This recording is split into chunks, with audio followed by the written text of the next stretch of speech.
Bismillahirrahmanirrahim. Dear students, it is lecture number 25 of 10th class mathematics book.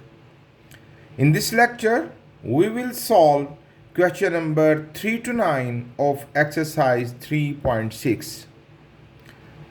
SLOs क्या हैं? देखिए बच्चों, हम इस चैप्टर में मैट्रिक्स के बारे में बेसिक इन्फॉर्मेशन हासिल कर चुके। How to add, how to multiply, how to divide, how to find the determinant, how to find the adjoint, how to find the multiplicative inverse, और फिर आखिर में हमने लीनियर इक्वेशंस को मैट्रिक्स की मदद से सॉल्व करने का तरीका भी सीखा। आज हम क्या सीखने जा रहे हैं, उस सारे इल्म को अप्लाई करेंगे in real world problems. Topic है application of matrices in real world problems. Let's start the topic. Question number 3. An electrical engineer wants to determine the current in two branches A and B. दो branches में वो current को determine करने जा रहे हैं of a simple electric circuit. The system of the equations is, एक जो सर्किट है उसमें जो इक्वेशन बनी वो उन्होंने बतलाई x plus y is equal to 7। दूसरी इक्वेशन बनी 2x minus y is equal to 2। अब x और y क्या है? Where x is the current in branch A and y is the current in branch B। Find x and y कि ये कितनी current x में है और कितनी y में है। इस बात को समझाने के लिए मैंने एक डायग्राम आपको शो की है। देखें, ये एक छोटा सा सर्किट है, ये ब्रांच A है और ये ब्रांच B सर्किट का।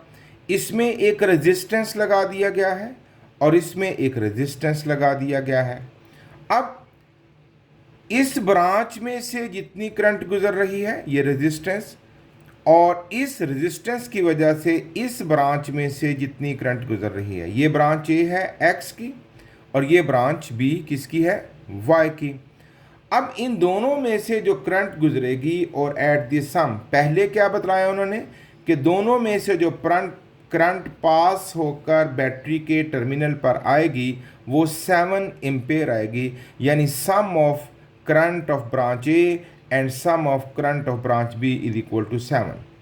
तो let हम कर लेते हैं current in branch A, okay.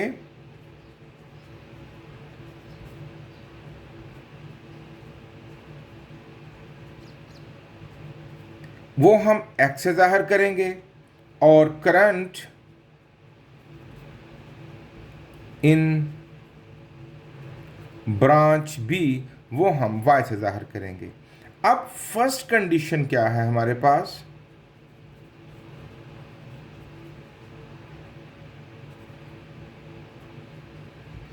First condition ये है, ये देखिए पढ़ते हैं फिर से, कि जितनी करंट ब्रांच ए में से गुजर रही है और जितनी करंट ब्रांच बी में से गुजर रही है, दोनों का जो सम है वो 7 एम्पेयर है। x plus y is equal to 7।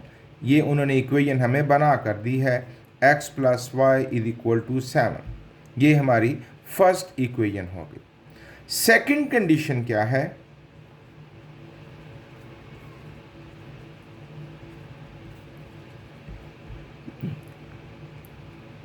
कि जो ब्रांच ए में से लाइट गुजर रही है, करंट गुजर रही है, उसका ट्वाइस, ये देखिए उन्होंने कहा है उसका दोगुना, और उसमें से ब्रांच बी में से गुजरने वाली लाइट को, करंट को कम माइनस कर दिया जाए तो वी गेट द सम 2। हमें यहाँ पर जो टर्मिनल पर करंट मिलेगी वो 2 एम्पेयर मिलेगी, यानी 2x minus y is equal to 2। ये हमें सेकेंड इक्वेशन मिल गई। यहाँ तक की बातें समझने वाली हैं कि रियल वर्ल्ड को समझकर इक्वेशंस बनाना, ये एक टिपिकल काम होता है, इसमें थोड़ी महारत चाहिए होती है, लेकिन ये जो क्वेश्चंस करके आपको एक्सपीरियंस हासिल होता है, ये इसी मकसद के लिए है कि आप डेली लाइफ के प्रॉब्लम्स को समझ के आप उनको सॉल्व कर सकें। तो इसको हमने समझा, उसके बाद इक्वेशंस बना दी। अब तो ये जस्ट इक्वेशंस हैं और इनको सॉल्व करने के तरीके दो हैं हमारे पास, एक मैट्रिक्स इन्वर्जन मेथड और एक बाय क्रैमर रूल। दोनों में से जिस मर्जी मेथड को हम अप्लाई कर सकते हैं। तो चलिए इसको सॉल्व करना शुरू करते हैं। दैट इज़, हम इसको पहले मैट्रिक्स में कन्वर्ट कर लेते हैं और वो क्या बनेगा जी, x की वैल्यू, इसका कोफिशिएंट क्या है 1, y का कोफिशिएंट 1, x का कोफिशिएंट 2 एंड y का coefficient -1 into x y is equal to 7 2। हमने पहले बहुत से सवाल किए हैं, अब हम इनके नाम रखेंगे। लेट, इस मैट्रिक का नाम रखेंगे a। Let a is equal to 1 1 2 -1, comma x is equal to x y, comma b is equal to 7 2। ये अब पुराना काम शुरू हो चुका। अब देयरफॉर इन सारी बातों की रोशनी में जो x को फाइंड करना है उसको मालूम करने के लिए जो इक्वेशन बनेगी वो क्या बनेगी, therefore x is equal to a inverse into b। इसको हम इक्वेशन 3 कह लेते हैं। अब ज़रा पुरानी बात याद करें कि हमारे पास x की वैल्यू भी है, आप देख सकते हैं यहाँ पर x की वैल्यू भी है, b की वैल्यू भी है, हमारे पास a है, a इन्वर्स नहीं है। तो पहले हम a इन्वर्स मालूम करेंगे, उसके लिए a डिटर्मिनेंट फाइंड करेंगे and that will be 1 1 2 -1 and a determinant is equal to AD 1 into -1 minus BC 2 into 1. We get -1 and -2 is equal to -3। अब हम फाइंड करेंगे एडजॉइंट ऑफ A और D की जगह बदल देंगे, -1 1 B और C के साइन चेंज कर देंगे, -1 and -2। अब A inverse formula 1/A determinant into adjoint of A, values put कर देते हैं। 1/A डिटर्मिनेंट की वैल्यू -3 इंटू एडजॉइंट है हमारे पास -1 -2 एंड 1। इसी तरह की वैल्यू को पुट कर देंगे, यानी फ्रैक्शन को अंदर मल्टीप्लाई नहीं करेंगे। So put values in equation 3।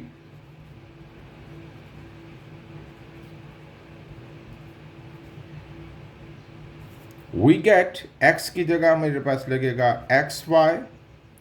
a inverse हम मालूम कर चुके हैं, -1/3 इंटू -1 -2 1 इंटू b, और b की वैल्यू हमारे पास है 7 2। इनको मल्टीप्लाई करेंगे, -1/3 पड़ा रहेगा, रॉ कॉलम से -1 into 7 -7 -2 1s are 2, -7 2s are 14 and +2 1s are 2। What we get, -1/3 into -2 7 and -2 -9, -14 में से 2 जाएगा -12। अब 1/3 अंदर मल्टीप्लाई करेगा, we get -+ and 3 3s are 9, -+ and 3 4s are 12। सो जो करंट x में से गुजरेगी ब्रांच x में से वो 3 एम्पेयर होगी, और जो y में से गुजरेगी वो 4 एम्पेयर होगी। Therefore x is equal to 3 and y is equal to 4। ये था question number 3। Question number 4, 3 forces act on a particle. एक पार्टिकल पर 3 फोर्सेस अप्लाई हो रही हैं and must be in equilibrium, और उसमें कोई हरकत नहीं हो रही उस आर्टिकल में। देखें, जब कोई भी एक ये आर्टिकल है, मैं इसको यहाँ से फोर्स लगाऊंगा तो इसमें मूवमेंट होगी, लेकिन मैं इधर से भी फोर्स लगाऊं, इधर से भी फोर्स लगाऊं, और वो फोर्सेस एक दूसरे को ज़ीरो कर दें तो इसमें इक्विलिब्रियम आ जाएगा। ये साकन हालत में चला जाएगा। ये फिज़िक्स के पार्टिकल्स हैं, फिज़िक्स के रूल्स हैं, आप इनको खूब अच्छी तरह जानते होंगे। 3 forces act on a particle and must be in equilibrium, वो उसमें बिल्कुल कोई भी हरकत नहीं है, यानी तीनों फोर्सेस का जो रिजल्टेंट है वो ज़ीरो है। Force 1 plus force 2 plus force 3 is equal to zero. Force 1 का मैट्रिक्स है, फोर्स 2 का मैट्रिक्स है, फोर्स 3 का मैट्रिक्स है। Find the value of x and y. ये बात मैंने एक डायग्राम से समझाने की कोशिश की गई है। ये फोर्स 1, ये फोर्स 1, फोर्स 2 एंड फोर्स 3, और ये इक्विलिब्रियम यानी इसका रिजल्ट क्या बन रहा है, ज़ीरो। तो बड़ी आसान बात है, हम क्या कहने जा रहे हैं, according to condition F1 plus F2 plus F3 is equal to zero. Values put करते हैं। F1 है हमारे पास 8x प्लस F2 है हमारे पास -2 -7 प्लस F3, और F3 की वैल्यू है y -1 और इज इक्वल टू ज़ीरो, या O नल मैट्रिक्स है। और आप जानते हैं नल मैट्रिक्स एक ऐसा मैट्रिक्स होता है जिसके तमाम मेंबर्स ज़ीरो होते हैं। आइए जी, तीनों मैट्रिक्स ऐड हो रहे हैं, हमें मिलेगा 8 -2 plus y, x -7 -1 is equal to zero zero. इन तीनों को ऐड कर दिया और इन तीनों को ऐड कर दिया। 8 में से 2 जाएगा, 6 प्लस y, और x -7 and -1 -8 is equal to zero zero, null matrix. अब यहाँ पर 6 प्लस वाई 0 हो जाएगा और x -8 0 के बराबर हो जाएगा। y इज इक्वल टू +6 वहाँ जाके -6 and x is equal to -8 वहाँ जाके +8। तो यूँ यहाँ जो इनमें x और y की वैल्यूज़ थी वो हमने फाइंड कर दी।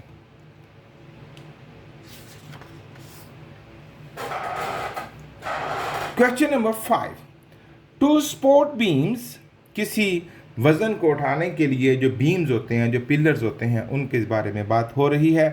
2 support beams A and B are holding up a combined load of 100 kN।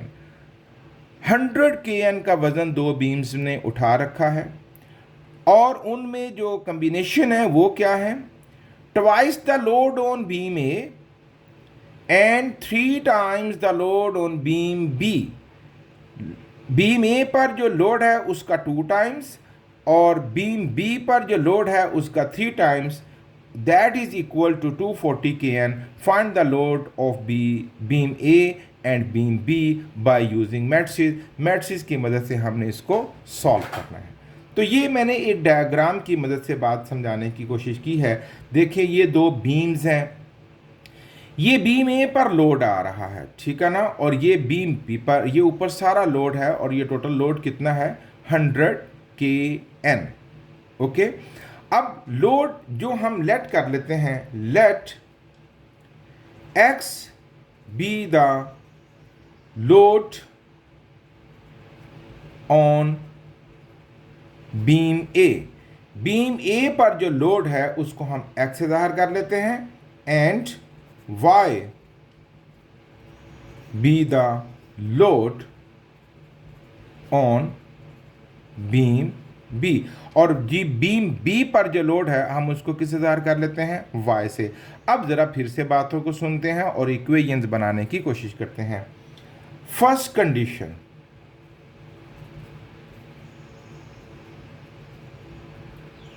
जी, कि बीम A पर जो लोड है x और बीम B पर जो लोड है y, ये दोनों ने जो मिलकर लोड उठा रखा है वो कितना है, 100 kN। तो पहली इक्वेशन तो बड़ी आसान हो गई, x plus y is equal to 100। अच्छा, सेकंड कंडीशन,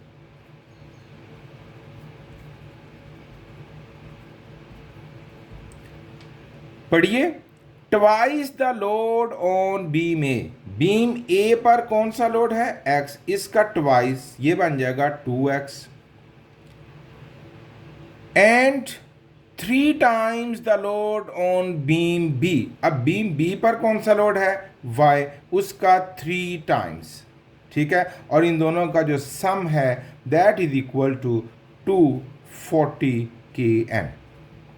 ये भी आसान था। तो भाई पहले कि दोनों का जो सम था, दोनों बीम्स ने जो लोड उठा रखा था वो 100 kN था। अब बीम ए ने जो लोड उठाया है उसका 2 गुना, और जो बीम बी ने लोड उठाया है उसका 3 गुना, इन दोनों का जो सम है वो कितना बनता है, 240। यूँ हमने रियल वर्ड से प्रॉब्लम सुना और उसको इक्वेशंस की शक्ल दे दी। इसके बाद अब इन इक्वेशंस को मैट्रिक्स की मदद से हम बहुत ही आसानी से सॉल्व कर देंगे। उसके लिए पहले हम इसको मैट्रिक्स में कन्वर्ट कर लेते हैं। 1 1 2 3 कोफिशेंट्स लिए ना, into x y is equal to 100 and 240। नाम रखेंगे let A is equal to 1 1 2 3 comma x is equal to x y comma B is equal to 100 and 240।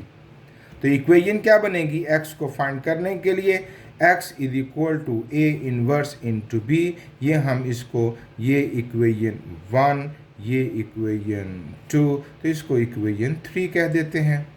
अब इक्वेशन 3 में पुट करने के लिए मेरे पास b की वैल्यू है, x की वैल्यू है, a की है, a इनवर्स नहीं है, तो पहले a इनवर्स फाइंड कर लेते हैं। ए डिटर्मिनेंट फाइंड करना पड़ेगा ए इनवर्स से पहले। 1 1 2 3 A D minus B C, यानी 1 into 3 minus 2 into 1,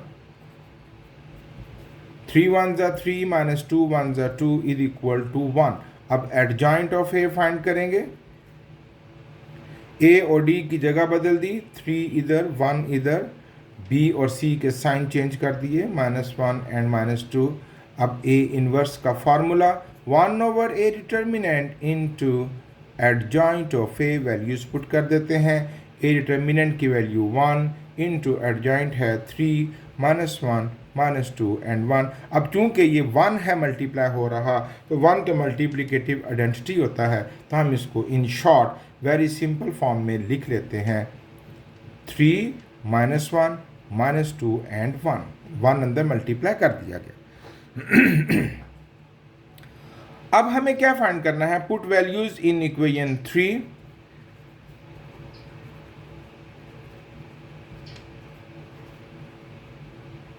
that is x is equal to a inverse into b। इसमें values x y, a inverse की वैल्यू आपने फाइंड की 3 -1 -2 एंड 1 इंटू बी, और बी की value है हमारे पास 100 and 240।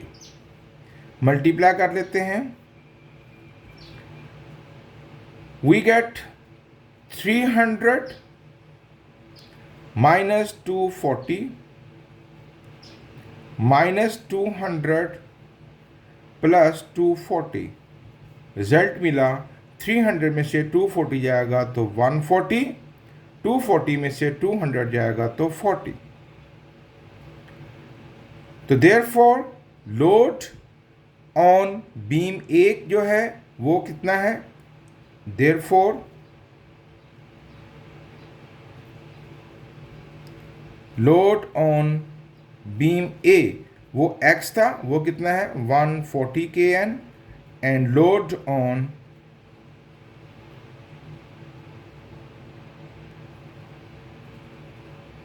Beam B is equal to 40 kN। ये कैसे हो सकता है, 140 और 40, ये तो 180 हो जाएगा, जबकि दोनों बीम्स पर टोटल लोड तो 100 kN था। कहीं गड़बड़ तो नहीं हो गई। यस, 300 में से 240 निकाल लें बच्चों तो 140 नहीं आता, इट इज़ 60, इट इज़ 60। अब बात पूरी हो गई कि 60 kN और 40 kN, बीम ए पर 60 kN और बीम बी पर 40, तो टोटल कितना हो जाएगा 100 kN लोड दोनों बीम्स के ऊपर आ जाएगा। आगे बढ़ते हैं। Question number 6। In a 2D game world, two characters are moving along straight path. दो कैरेक्टर एक स्ट्रेट पैथ पर मूव कर रहे हैं। जैसे ये दो कार्टून से मैंने शो किए हैं, ये स्ट्रेट पैथ, और ये कहीं दूर जाकर एक इंटरसेक्शन पॉइंट है जहां दोनों ने जाकर मिलना है। In a 2D game world, two characters are moving along straight path. One character moves along a line where the total. अब बातें यहाँ गौर से सुननी है क्योंकि इनको समझकर ही तो हमने इक्वेशन बनानी है। One character moves along a line where the total of twice their horizontal position and vertical position is 5। एक बात यहाँ पर ख़त्म हो गई। चलिए पहले इसको समझते हैं थोड़ा सा। देखें बच्चों, ये दो कोऑर्डिनेट प्लेन मैंने ले लिया, 2D है ना, 2 डायमेंशन, एक एक्स एक्सिस और एक क्या वाई एक्सिस। एक करेक्टर वो फॉर एग्जाम्पल हमारा इस स्ट्रेट लाइन पर मूव कर रहा है, इस पैथ पर, इधर से इधर जा रहा है या इधर से इधर आ रहा है। ये स्ट्रेट पैथ है उसका, और इस स्ट्रेट पैथ की जो इक्वेशंस उन्होंने गाइड की है, आइए फिर उसको सुन लेते हैं। ये कैरेक्टर 1 के लिए पहले हम देख लेते हैं कि जो हमारे पास उसकी मूवमेंट है अलोंग हॉरिजेंटल, जो मूवमेंट है हॉरिजेंटल पोजीशन को हम एक्स से ज़ाहिर करेंगे और वर्टिकल पोजीशन को वाई से, और ऐसा ही तो होता है कोऑर्डिनेट प्लेन पे। तो हम पहले आपको समझाने के लिए लिख देते हैं, let x be the horizontal position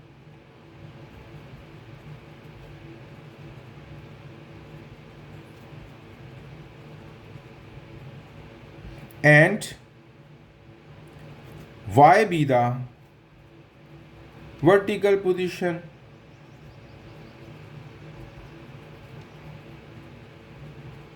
अब बात को खुद से सुनते हैं। अच्छा भाई, ये जो स्ट्रेट पैथ है, इस स्ट्रेट पैथ के बारे में वो बतला रहे हैं। क्या बतला रहे हैं?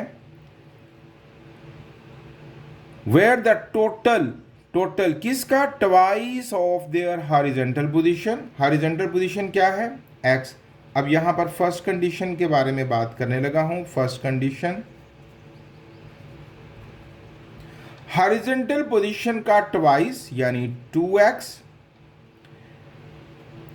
एंड वर्टिकल पोजीशन, और इसमें इसका टोटल लगाना है वर्टिकल पोजीशन के साथ। हॉरिजॉन्टल पोजीशन का ट्वाइस एंड वर्टिकल पोजीशन का जो सम है दैट इज 5। ये इस पूरे पैथ का, इस पूरे स्ट्रेट लाइन जिसके ऊपर एक करैक्टर मूव कर रहा है, ठीक है, वो करैक्टर का जो इस लाइन पर मूव कर रहा है उसकी जो इक्वेशन बनी है वो बनी है 2x plus y is equal to 5। दोहरा देता हूँ, देखिए, character moves along the line where, यहां से बात शुरू हो रही है, where the total of twice of their horizontal position. Total के बाद को भी छोड़ रहे हैं, टोटल किसका टोटल लगाना है? Twice of their horizontal position, तो ये हॉरिजॉन्टल पोजीशन का 2 टाइम्स हो गया, एंड वर्टिकल पोजीशन, और वर्टिकल पोजीशन का टोटल। अब ये वर्टिकल पोजीशन और ये हॉरिजॉन्टल पोजीशन के ट्वाइस का टोटल इज 5, वो 5 है, तो ये इक्वेशन हमारे पास 1 बन गई। अब भाई, व्हाइल अदर मूव्स अलोंग ए लाइन, जो दूसरा आर्टिकल है या दूसरा करैक्टर है वो जिस स्ट्रेट पैथ पर चल रहा है, अब उसके बारे में बतलाया जा रहा है। वो क्या है? horizontal position is one more than their vertical position। अच्छा, second condition,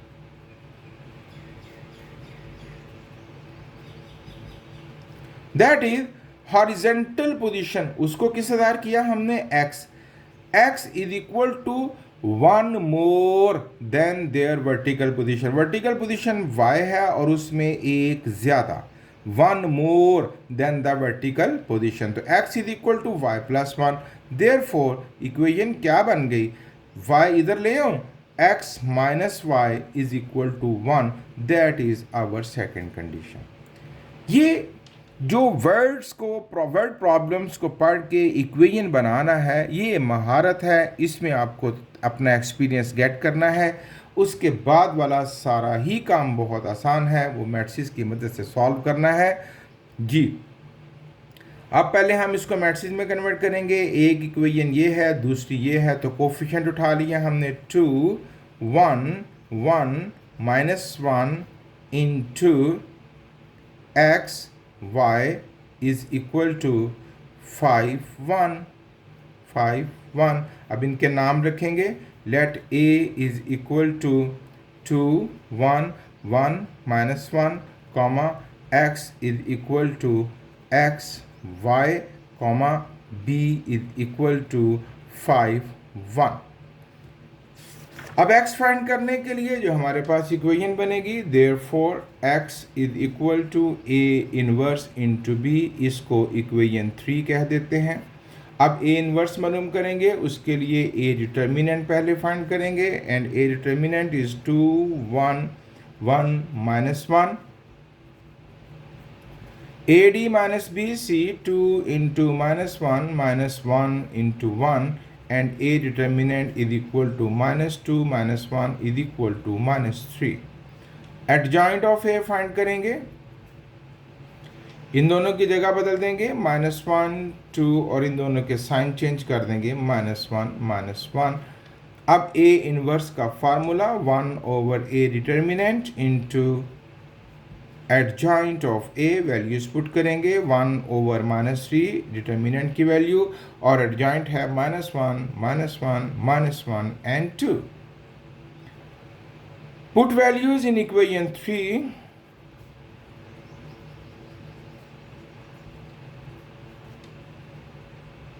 that is x y into A inverse की वैल्यू -1/3 इंटू -1 2 इंटू बी, और बी क्या है हमारे पास 5 1।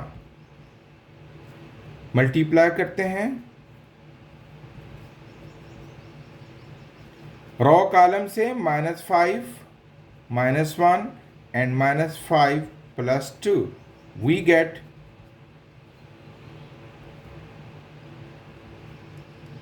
-5 -1 -6, -5 में से 2 जाएगा, -3। कटिंग कर देते हैं, -+ 3 2 = 6, -+ 3 3 से कट गया 1। सो x की वैल्यू क्या निकली हमारे पास, देयरफॉर x निकला 2 और y कितना निकला 1।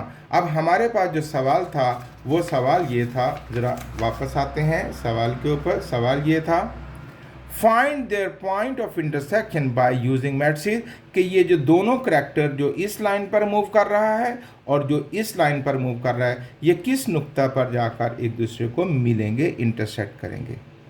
ओके ये देखिए ना, ये कार्टून स्टाइल से मैंने समझाया, ये दोनों फाइट कर रहे हैं, एक उस ट्रैक पर जा रहा है, एक उस ट्रैक पर, तो ये दोनों किस नुक्ते पर जाकर मिलेंगे, वो अब हमने कोऑर्डिनेट्स फाइंड करने हैं।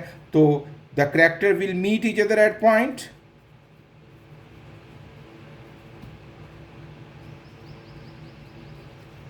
will meet each other at point। भाई कौन सा पॉइंट, आप जानते हैं x हॉरिजॉन्टल पोजीशन है और y वर्टिकल 2,1, इस नुक्ते पर जाकर वो एक दूसरे को मिलेंगे, इंटरसेक्ट करेंगे। Question number 7। 2 years ago, a man was 5 times as old as his son। 2 साल पहले बाप की उम्र बेटे की उम्र का 5 टाइम्स थी। After 6 years, he will be 3 times as old as his son। 6 साल बाद सूरत हाल बदल जाएगी और वो अपने बेटे की उम्र का 3 गुना होगा।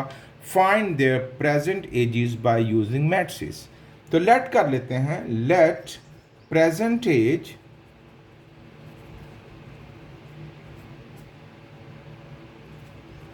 Of father is equal to x and present age of son is equal to y।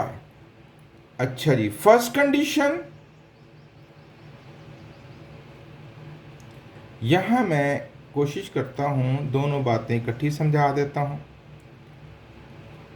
First condition है 2 years ago, first condition.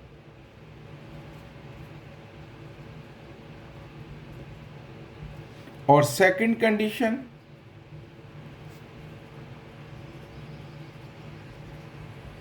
First condition 2 साल पहले की है, लिख देते हैं 2 years ago। और सेकंड कंडीशन होगी आफ्टर 6 years, आफ्टर 6 years। आइए अब बात समझते हैं। इस वक्त फादर की उम्र है x और सन की एज है y। तो 2 साल पहले, फर्स्ट कंडीशन के लिए मुझे 2 साल पहले जाना है, तो आई विल राइट x - 2। देखिए ना, अगर आज फादर की उम्र है 40 ईयर्स, तो 2 साल पहले क्या होगी 40 - 2 यानी 38 ईयर्स। इसी तरह अगर आज सन की एज है 15 ईयर्स, तो 2 साल पहले क्या होगी 15 - 2 यानी 13 ईयर्स। इसलिए मैंने 2 माइनस कर दिया, 2 साल इन दोनों की उम्रों में से निकाल दिए, x - 2 और बेटे की उम्र से भी 2 साल निकाल दिए, क्योंकि हम 2 साल पीछे जाने वाले हैं। अच्छा, 2 साल पीछे जब गए तो बात क्या थी, 2 years ago a man was 5 times as old as his son was। यानी जो बेटे की उम्र है उसका 5 टाइम्स जो है that is the age of father.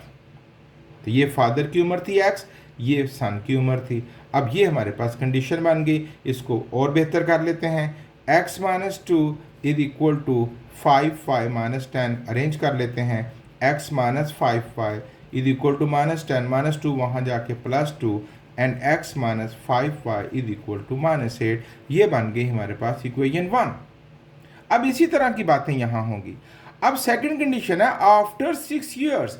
आप बड़ी अच्छी तरह समझ गए होंगे, अब बाप की उम्र में और बेटे की उम्र में 6 ऐड करेंगे, क्योंकि अब वाली बात 6 साल बाद होने जा रही है। ये 2 साल पहले थी तो 2 माइनस कर दिया था, ये 6 साल बाद है तो we will add 6 on both sides.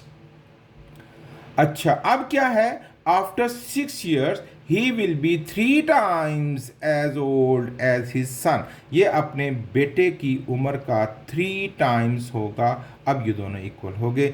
इधर बेटे की उम्र का 5 टाइम्स था तो बेटे को 5 से मल्टीप्लाई कर दिया बेटे की उम्र को, क्योंकि वो छोटा था, और इधर बेटे की उम्र को 3 से मल्टीप्लाई कर दिया तो वो बाप की उम्र के बराबर करने के लिए, क्योंकि वो उसका 3 टाइम्स था। अब इसको भी सॉल्व कर लेते हैं, x + 6 is equal to 3y + 6 3 = 18 and x - 3y is equal to 18 + 6 वहाँ जाके -6 and x - 3y is equal to 12। That is equation 2। ये होता है वर्ड प्रॉब्लम्स को अच्छी तरह पढ़ के उनको इक्वेशंस की शक्ल देना। अब उसके बाद इन इक्वेशंस को सॉल्व करने के बड़े तरीके हैं हमारे पास, लेकिन चूंकि इस वक्त हम मैट्रिसेस की प्रैक्टिस कर रहे हैं तो इसलिए हम इसको मैट्रिसेस की मदद से कन्वर्ट करेंगे। So 1 - 5 1 - 3 into x y is equal to -8 and 12। इनके नाम रखेंगे, let a is equal to 1 - 5 1 - 3, comma इसका नाम रखेंगे x is equal to x y, comma इसका नाम रखेंगे b -8 एंड 12। x को फाइंड करने के लिए इक्वेशन बनेगी x is equal to a inverse into b, इसको इक्वेशन 3 कह देते हैं। a इनवर्स मालूम करेंगे, उसके लिए पहले a determinant and that is 1 minus 5 1 minus 3। a determinant is equal to 1 into minus 3 minus 5 into 1, and a determinant is equal to minus 3 minus plus 5 is equal to 2. अब adjoint of a और d की जगह बदलेंगे, -3 1, b और c के sign change करेंगे, 5 and -1.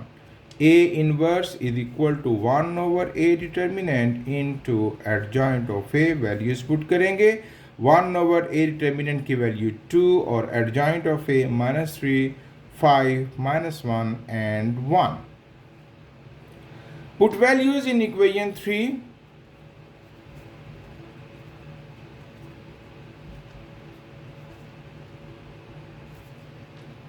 x y is equal to a determinant की value है 1 over 2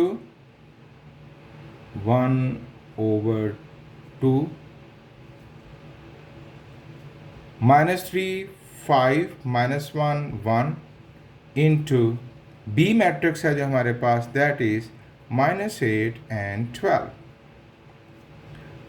मल्टीप्लाई करेंगे, 1 over 2 पड़ा रहेगा, रॉ कॉलम से minus plus 8 3 24 plus 12 5 60, minus plus 8 1 8 plus 12 1 12। What we get? 1 over 2 60 plus 24 84 and 12 plus 8 20।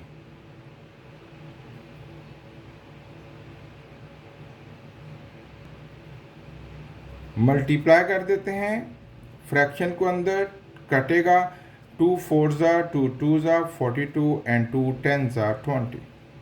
Therefore x की value हमारे पास आई 42 and y की value आई 10। अब ये x और y क्या है? x थी age of father, so age of father is equal to 42 years and age of son is equal to 10 years। आज मौजूदा जो उम्र है वो बाप की उम्र 42 years है और बेटे की उम्र 10 साल। आगे बढ़ते हैं, question number 8। Two cycles are 44 kilometers apart and start out at the same time. If they go towards, अगर वो एक दूसरे की तरफ चलें, they meet in 2 hours, वो एक दूसरे को 2 घंटों के बाद मिलेंगे। But if they go in the same direction, लेकिन अगर वो एक ही सिमत में चलना शुरू कर दें, the faster overtake the slower in 7 whole 1 over 2 और 7.5 घंटे में वो उसको मिल जाएगा, यानी ओवरटेक कर लेगा। Find the speed by using matrices. इस बात को वैसे तो मैंने डायग्राम बना रखी हैं, लेकिन मैं आपको फिर से एक्सप्लेन करता हूँ, तवज्जो से सुनिएगा बच्चों। फर्ज किया 2 साइकिल्स हैं 44 किलोमीटर अपार्ट।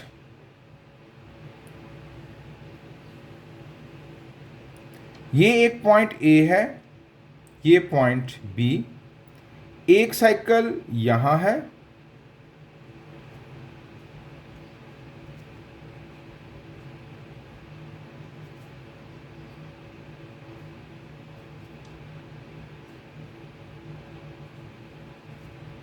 और एक साइकिल यहाँ पर है।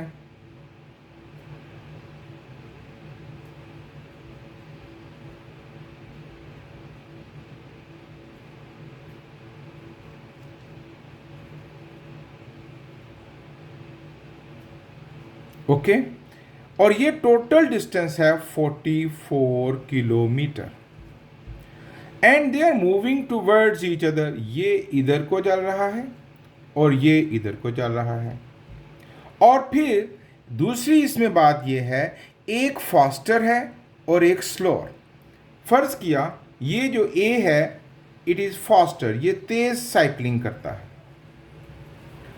और ये स्लोअर, ये ज़रा स्लो साइकिल चलाता है। तो ये एक दूसरे को मिल जाएंगे आफ्टर 2 आवर्स। अब ज़रा इस बात को समझ लीजिए कि जो फास्टर है वो थोड़ा ज़्यादा फासला तय करेगा, 2 घंटे जब ये साइकिल चलाएगा, और स्लोअर जब 2 घंटे साइकिल चलाएगा।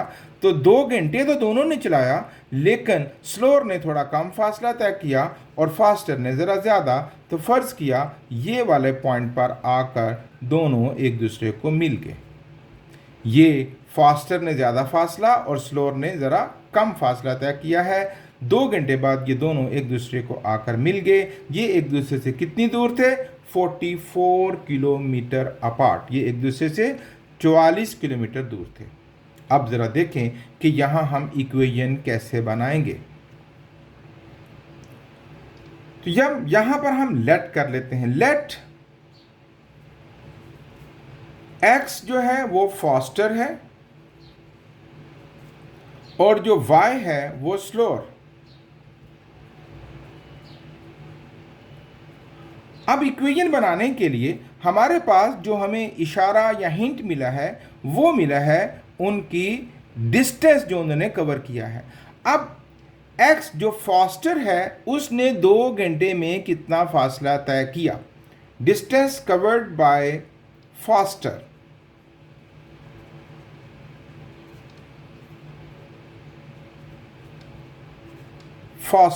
फास्टर ने जो फासला तय किया, जब डिस्टेंस का फार्मूला आप जानते हैं, स्पीड मल्टीप्लाई बाय टाइम। ठीक है, स्पीड मल्टीप्लाई बाय टाइम। तो फास्टर की स्पीड क्या थी? x। टाइम कितना लिया उसने? 2 आवर्स। दोनों ने 2-2 घंटे साइकिल चलाया ना, तो इसका जो डिस्टेंस जो कवर किया फास्टर ने वो बना 2x। अब डिस्टेंस कवर्ड बाय स्लोअर, जो स्लोअर साइकिलर था उसने जो फासला तय किया, फार्मूला फिर वही, स्पीड मल्टीप्लाई बाय टाइम। अब उसकी स्पीड क्या थी? y। कितना टाइम लिया उसने? 2 आवर्स। It becomes 2y। और इन दोनों ने मिलकर जब वो मिल गए तो इसका मतलब है वो एक दूसरे से कितनी दूर थे? 44 किलोमीटर। तो दोनों ने मिलकर जो फासला तय किया वो था 44 किलोमीटर। तो फर्स्ट कंडीशन हमारे पास बन गई। फर्स्ट कंडीशन बन गई, जो फासला फास्टर ने तय किया 2x, जो फासला स्लोअर ने तय किया 2y, और दोनों ने मिलकर जो फासला तय किया 44 kilometre. That is the first condition. उम्मीद करता हूं आपको समझ आई होगी। अब आगे बढ़ते हैं। Situation number 2। चलिए मैं एक और पेज इसमें सेट करता हूं।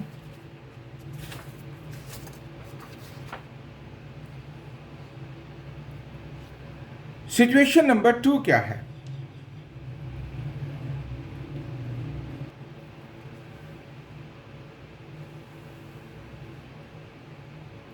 ये पॉइंट ए है, ये पॉइंट बी है।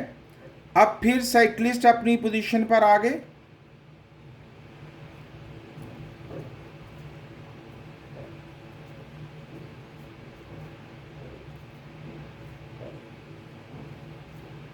दूसरा साइक्लिस्ट यहां,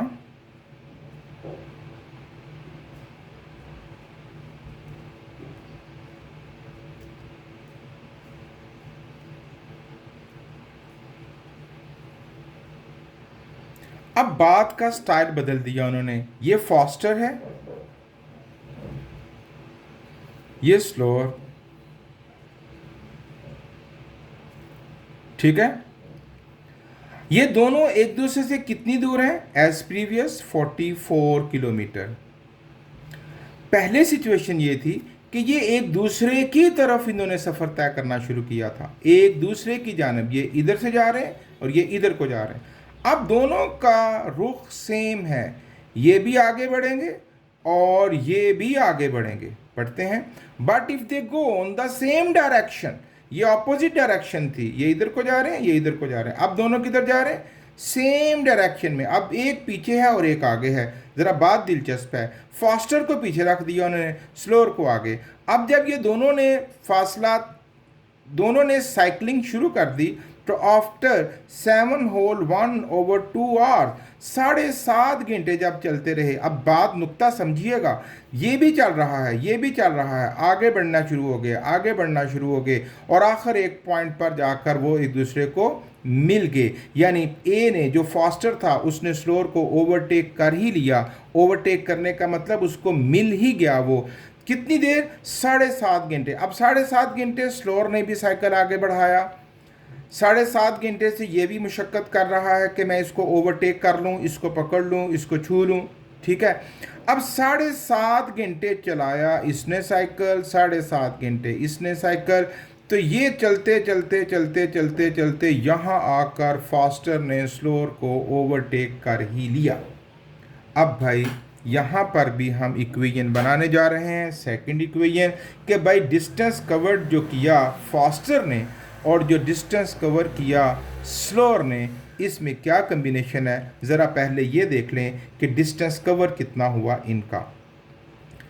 distance covered by faster, formula तो वही है, क्या, स्पीड मल्टीप्लाई बाय टाइम। अब स्पीड कितनी थी फास्टर की, वही x, और अब टाइम कितना था भाई, 7 होल 1/2 आवर्स। और इसको अगर मैं बदल दूं, 7 2 14 एंड 1 15/2 आवर्स, 15/2, ये बन जाएगा 15/2x। इतना फासला तय किया फास्टर ने। अच्छा, स्लोअर ने क्या किया,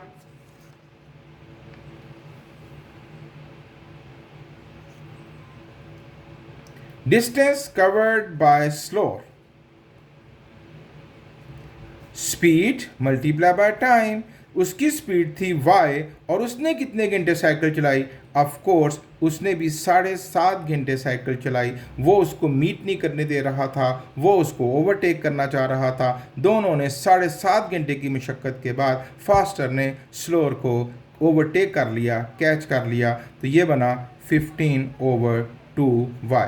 तो distance covered by faster 15/2x and distance covered bye slower 15/2y। तो सेकंड कंडीशन क्या बनेगी,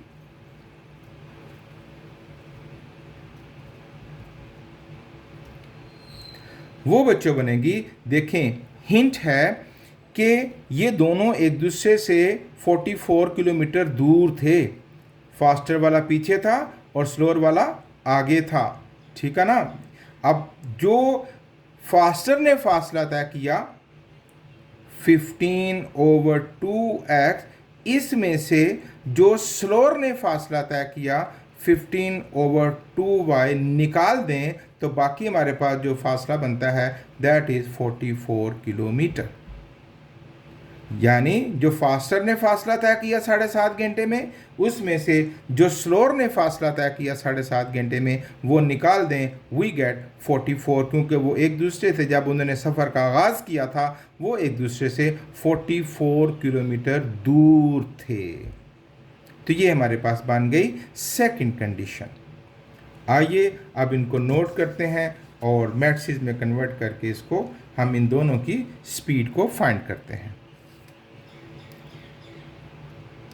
ये मैंने आपको समझाने पहले डायग्राम मैंने मेंशन की, फिर मुझे लगा कि मुझे खुद से एक्सप्लेन करना चाहिए ताकि बहुत अच्छी बच्चों को समझ आ जाए। तो अब यहाँ पर जो कंडीशन बनी थी वो अब हम यहाँ पर इस पेज पर लिख लेते हैं।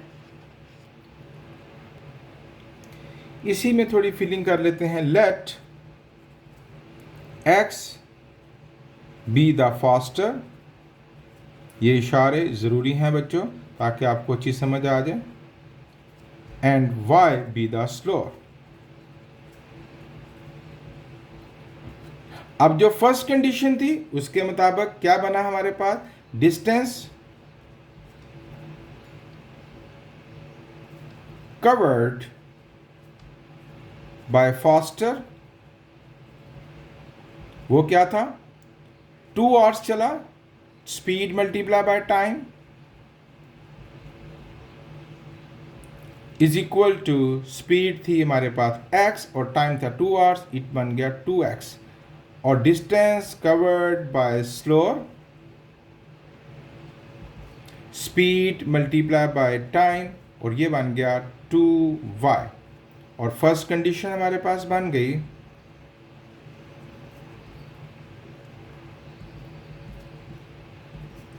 टू एक्स प्लस 2y, जितना फासला फास्टर ने तय किया और जितना फासला स्लोअर ने तय किया, ये टोटल मिलकर बना 44 किलोमीटर। ये बन गई फर्स्ट कंडीशन। सेकंड कंडीशन, अब ये तो ऑपोजिट सिमत में थे, ये सेम डायरेक्शन में चल रहे हैं, तो distance covered by faster,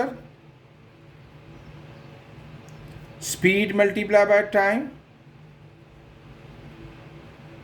speed कितनी है x, टाइम कितना है 7 होल 1 ओवर 2 और 7.5 घंटे, ये बन जाएगा 7 2 14 and 1 15 over 2 multiply by x।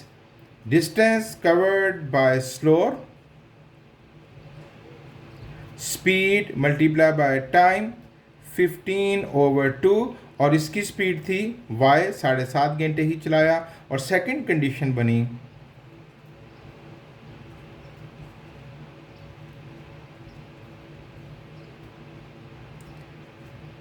Fifteen over 2x, जो फास्टर ने फासला तय किया, इसमें से जो स्लोअर ने फासला तय किया वो निकाल दिया जाए, तो वी गेट 44 किलोमीटर। ये बन गई सेकंड कंडीशन।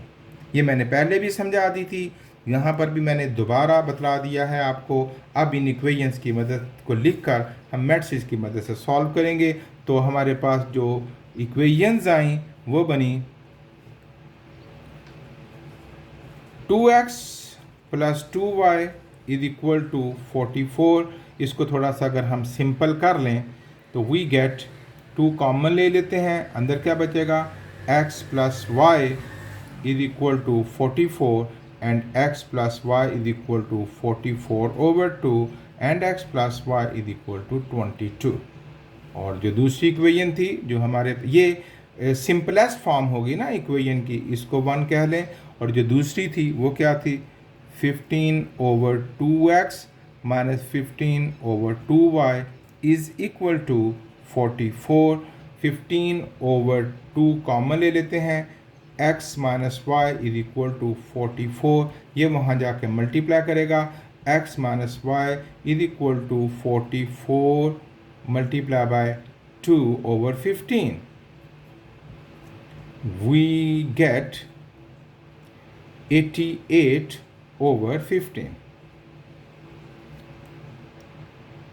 आई गेस ये फ्रैक्शन आगे आपको मल्टीप्लिकेशन में प्रॉब्लम क्रिएट करेगी, तो इट्स बेटर कि आप 15 वहाँ ना लेकर जाएं, जस्ट 2 वहाँ ले जाएं और 15 को इधर ही रहने देते हैं। 15 ये इधर ही रहने देते हैं, it will be a good style. ये बन जाएगा 15x minus 15y is equal to 88। ये देखें मैंने इस फ्रैक्शन को रिमूव कर दिया, 15 वापस अपनी जगह पर ले आया, तो ये बन गई हमारे पास सेकंड कंडीशन। अब इसको मैट्रिक्स में कन्वर्ट करेंगे, 1 1 और इधर से 15 and minus 15 into x y is equal to 22 and 88। आप इसको ऊपर नीचे रख कर भी लिख सकते हैं। अब भाई इसका नाम हो गया a, x एंड b। अब हम इसमें से x फाइंड करेंगे, a डिटर्मिनेंट फाइंड करेंगे। Therefore x is equal to a inverse into b, ये हम इक्वेशन 3 कह लेंगे। a डिटर्मिनेंट फाइंड करेंगे, a determinant 1 1 15 and minus 15 is equal to ad minus bc minus 15 and minus 15। AD ये देखें ना, माइनस 15 माइनस 30, ये हमारे पास हो गया A डिटर्मिनेंट। अब हम फाइंड करेंगे एडजॉइंट ऑफ A, ए और डी की जगह बदल देंगे, -15 एंड 1, और इनके साइन चेंज करेंगे, -1 एंड -15। अब ए इनवर्स का formula 1/a determinant into adjoint of A, 1/-30 into adjoint of A है -15, -1, -15 एंड 1।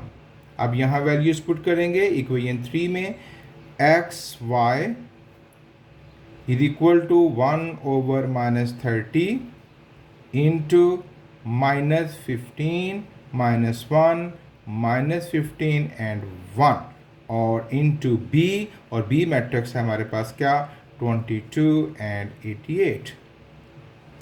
मल्टीप्लाई कर लेते हैं, -1/30 पड़ा रहेगा रो कॉलम से, 15 22 ज़ा -330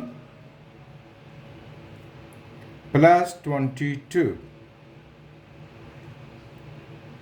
माइनस प्लस माइनस 88 1 ज़ा 88।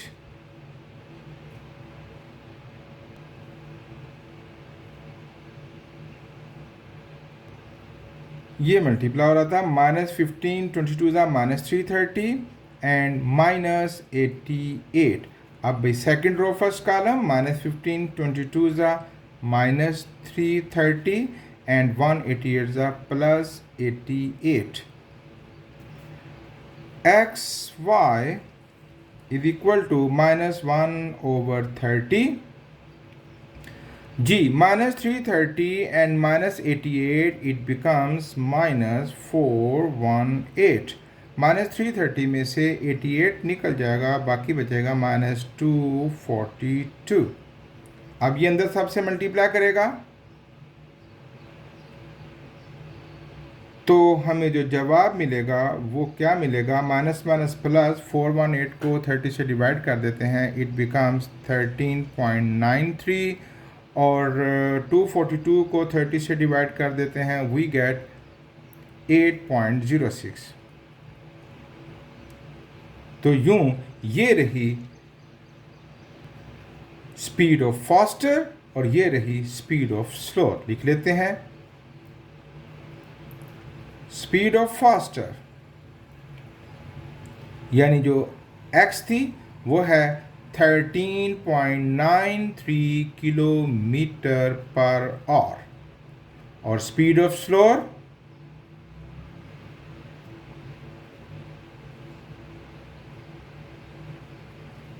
वो है 8.06 kilometre per hour.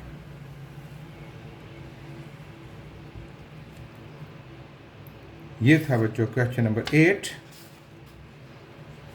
Question number 9, the numerator of a fraction is 7 less than the denominator. आप जानते हैं फ्रैक्शन में ऊपर वाले हिस्से को न्यूमरेटर और नीचे वाले हिस्से को डिनोमिनेटर कहते हैं। तो हम लेट कर लेते हैं, let numerator is equal to x and denominator is equal to y। तो फ्रैक्शन क्या बन जाएगी, x ओवर y। अच्छा, अब फर्स्ट कंडीशन क्या है,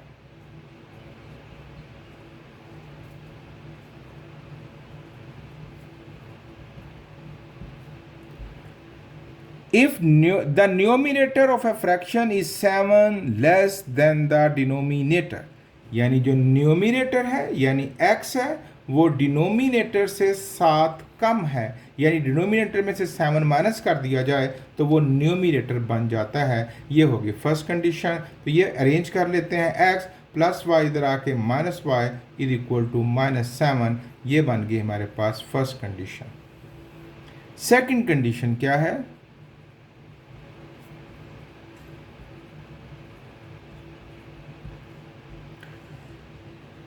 if the numerator is increased by 3। अब देखें न्यूमिनेटर में 3 ऐड कर दिया जाए तो if numerator is increased by 3 the new fraction, अब ये जो फ्रैक्शन थी x ओवर y, इसके न्यूमिनेटर में 3 ऐड कर दिया गया, है ना, यही थी ना फ्रैक्शन, इसमें 3 ऐड कर दिया गया। The new fraction can be cancelled, वो जो नई फ्रैक्शन बनी उसको कटा करके कैंसिल करके वो में जो मिला कैंसल डाउन वो मिला 3/4। तो ये बन गई सेकंड कंडीशन।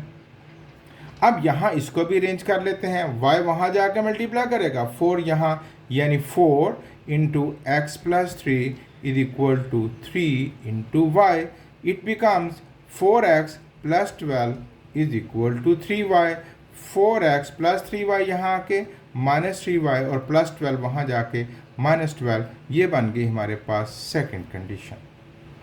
एंड नाउ इनको करीब लिख लेते हैं, x minus y is equal to -7 and 4x minus 3y is equal to -2। यही थी ना इक्वेशन 1 एंड इक्वेशन 2। अब इनको हम मैट्रिक्स में कन्वर्ट करेंगे। 1 minus 1 4 minus 3 into x y is equal to -7 and -2। इनके नाम रखेंगे, let a is equal to 1 4 -1 -3 comma x is equal to x y comma b is equal to -7 and -2। अब x को फाइंड करने के लिए हमारे पास जो इक्वेशन बनेगी, x is equal to a inverse into b, ये हो जाएगी equation 3।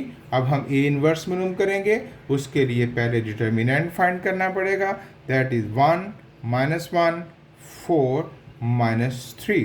Determinant AD minus BC यानी 1 into -3 minus -1 into 4, we get -3 minus minus plus 4 1। अब एडजॉइंट ऑफ ए फाइंड कर लेते हैं, ए और डी की जगह बदल देंगे, -3 1, बी और सी के साइन 1 -4। ए इनवर्स का formula 1 over A determinant into adjoint of A, 1 over 1 क्योंकि डिटर्मिनेंट की वैल्यू 1 आई है, -3 1 -4 एंड 1। अब चूँकि ये फ्रैक्शन में जो मल्टीप्लाई कर रहा है वो 1 है, 1 इज़ मल्टीप्लिकेटिव आइडेंटिटी जो आगे कोई फ़र्क नहीं करेगा, तो इसलिए हम इसको मल्टीप्लाई करके लिख देते हैं -3 1 -4 एंड 1। ये ए इनवर्स की वैल्यू, अब put values in equation 3।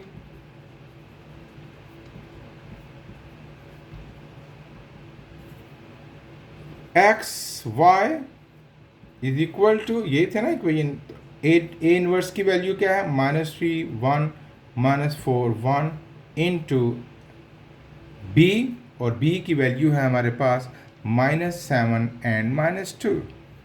Multiply करते हैं, minus minus plus 3 7 21 plus minus minus 2 1 2, minus minus plus 7 4 28 minus 2 1 2। We get 21 में से 2 जाएगा 19, 28 में से 2 जाएगा तो 26। सो x इज numerator 19 and y 26। I guess यहाँ 26 नहीं आता, कहीं गड़बड़ कर दी हमने, पीछे देखते हैं। ये देखें बच्चों, 4x प्लस 3y यहाँ आके -3y प्लस 12 वहाँ जाके 2 नहीं -12। ये छोटी सी जो गलती है, थोड़ी एहतियात से हमें काम करना चाहिए। यूँ जो हमारा बी मैट्रिक्स है, ये देखिए ये बना -7 एंड -12, तो यहाँ पर आएगा, कहाँ हमने बी पुट किया, ये -7 एंड -12, और ये बनेगा 12 1 12, 12 1 12। अब 28 में से 12 जाएगा तो 16 आएगा हमारे पास। So numerator is equal to 19 and denominator is equal to 16, और फ्रैक्शन क्या हमारे पास आएगी, 19/16। ये थी बच्चों एक्सरसाइज 3.6, उसके रिमेनिंग क्वेश्चन। खूब अच्छे तरीके से मेहनत कीजिए। Thank you very much. अल्लाह हाफिज़।